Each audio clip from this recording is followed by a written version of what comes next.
ஓம் சாய்ராம். என் அன்பு பிள்ளையே, உன் மனதினுள் சிறு நம்பிக்கையாய் ஆறுதலாய் ஒன்று எழுந்து வந்து அவ்வப்போது தேற்றுகிறதே, அது எங்கிருந்து வருகிறது என்று யோசித்தாயா? அது உன் ஆத்மாவிலிருந்து வருகிற என் வார்த்தை, ஆழ் மனதிலிருந்து நான் அனுப்பி வைக்கிற நம்பிக்கை அது. எனவே பாரத்தை என் மீது வைத்துவிட்டு மீண்டும் நீ அதை எடுத்து சுமந்து கொண்டு இருக்காதே. இனி எல்லாம் குறைந்து போகும் என்று நம்பிக்கையோடு இரு. கவலைப்படாதே, என் வார்த்தையை நம்பு. நீ என்னிலும் நான் உன்னிலும் இருக்கும் பொழுது எல்லாமே நல்லதாகவே நடக்கும். தங்கமே, நீ வாழும் வாழ்க்கைக்கு ஒரு நல்ல அர்த்தம் வேண்டாமா? உன்னை யாரும் பெருமையாக நினைக்க வேண்டாமா? உன்னை விட்டு போனவர்கள் மீண்டும் உன்னிடம் வந்து சேர வேண்டாமா? இது அனைத்தும் விரைவில் நிறைவேறும். ஒரு நாள் நீ சற்றும் எதிர்பார்க்காத விதமாக ஒரு நல்ல செய்தி உனது வாயிற்கதவை தட்டும். எத்தனையோ முறை உன்னை வீழ்த்தி பார்க்க ஆசைப்பட்டார்கள், முடியவில்லை.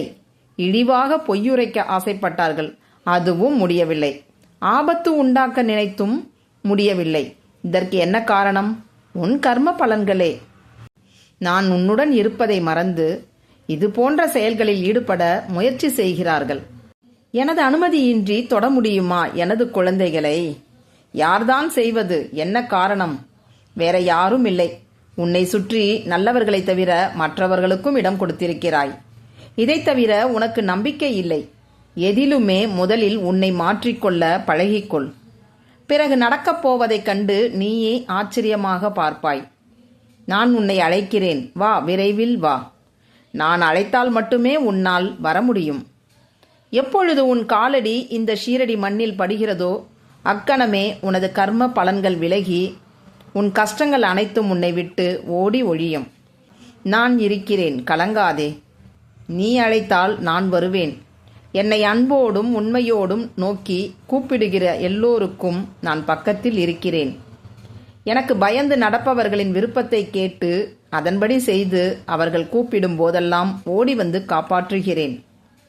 என் பெருமைகள் அல்ல, நான் செய்த அற்புதங்கள் என் பக்தர்களால் பேசப்படும். துன்பத்திலும் சோகத்திலும் பிரச்சனையிலும் விழுந்து போகிற அனைவரையும் தூக்கி விடுவதற்காகவே இப்பொழுது வந்திருக்கிறேன். உன் வேண்டுதல் கேட்கப்பட்டது. பொறுமையோடும் நம்பிக்கையோடும் இரு. நீ என்னிடம் வைத்த கோரிக்கைகள் விரைவில் நிறைவேறும். நல்லது மட்டும் நடக்கும், நல்லது மட்டுமே நடக்கும். ஸ்ரீ சாயியை பணிக. அனைவருக்கும் சாந்தி நிலவட்டும். ஜெய் சாய்ராம். இந்த வீடியோ உங்களுக்கு பிடிச்சிருந்தா லைக் பண்ணுங்கள், ஷேர் பண்ணுங்கள், சப்ஸ்கிரைப் பண்ணுங்கள். தேங்க்யூ.